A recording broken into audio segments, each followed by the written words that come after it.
Hey guys, happy Tuesday. Today we are going to be looking at the 100 Years' War. So let's go ahead and check that out. Maybe. All right, so before we get to 100 Years' War, let's talk about the end of feudalism. The last couple things that we have done have been on the Black Death and the Crusades. Both of them are going to help end feudalism. The Black Death had struck the serfs and the peasants, weakening the system of the manors.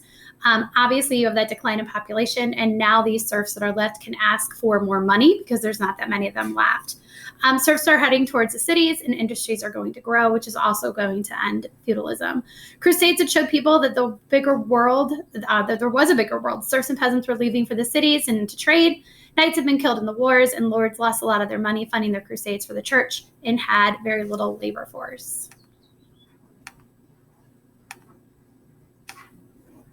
All right, so the 100 Years' War in 1328, the King of France dies with no heirs to the throne. All right, two men are going to claim the throne. One is from France and one is from England. The French guy is going to take it, which makes sense because he's French. And the King of England is not happy about it. England and France are constantly kind of fighting over each other's land, and I'll show you why in a map in a second. The King of England is going to invade France, and this starts what we call the 100 Years' War.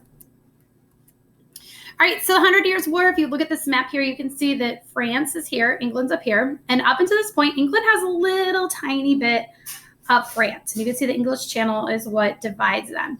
They fight a lot, all right? They're super close to each other, all right? They're going to fight over different chunks of land. But England is going to invade France. So all the fighting is going to take place in France. All right, so of course the war English is going to dominate the early years of the war thanks to their organized tactics and their use of the longbow. The longbow helped the English win key battles, and the longbow was extremely effective against English forces. The longbow was super tall. That's why they call it the longbow. It was almost as tall as a person. Each archer could fire 20 arrows a minute, where the crossbow could take 30 seconds to load alone. So an arrow shower was extremely demoralizing, as well as dealing deaths to soldiers and horses. And the range of a medieval weapon is not accurately known, but it's estimated that a longbow could actually shoot about 200 football fields away. So obviously it's going to do a lot better job than the early bow and the crossbow.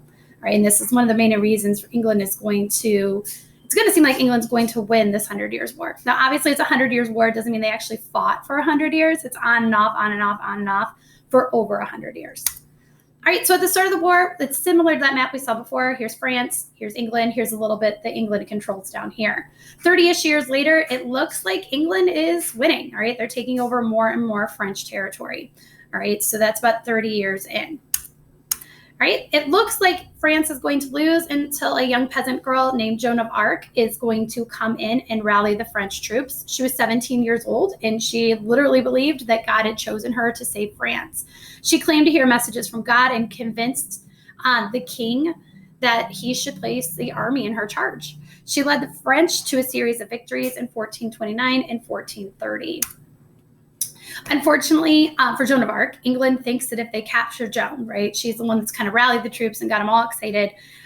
If they catch her and they get rid of her, then they can finish winning the war. So England's going to capture Joan. They're going to try her for witchcraft because if she hears voices or talks to God, she must be a witch. And they execute her by being burned at the stake. All right, and you can see that image here. Now, England thought this would secure their victory. They thought by killing Joan, it would totally demoralize the French, and that would be it. But it actually had the exact opposite effect.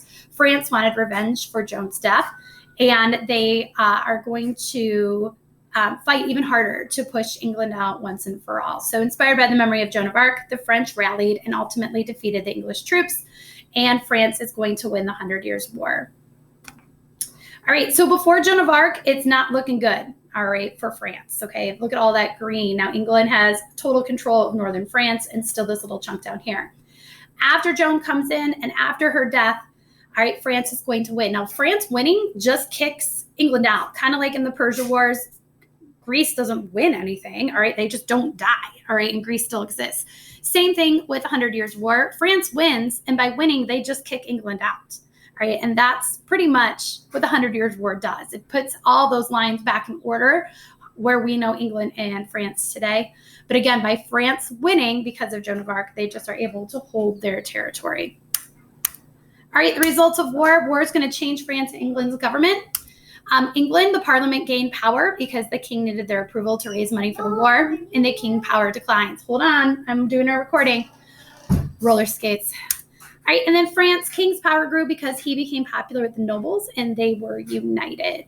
All right, and obviously they both are going to have a new sense of nation or country. And again, the big picture idea is France defeats England in the 100 Years' War because of Joan of Arc. So if you're thinking of the big picture item, what's going to be on my next quiz? France wins because of Joan of Arc. And remember, by winning, they don't gain any new land or anything. They just keep what they have and kick England out. All right, that's it for 100 Years' War. When you're done, you can go ahead and take the Google form. It will be graded for accuracy, so take your time. You can either rewatch this or look at the notes through the Google Doc. See you later, guys. Bye.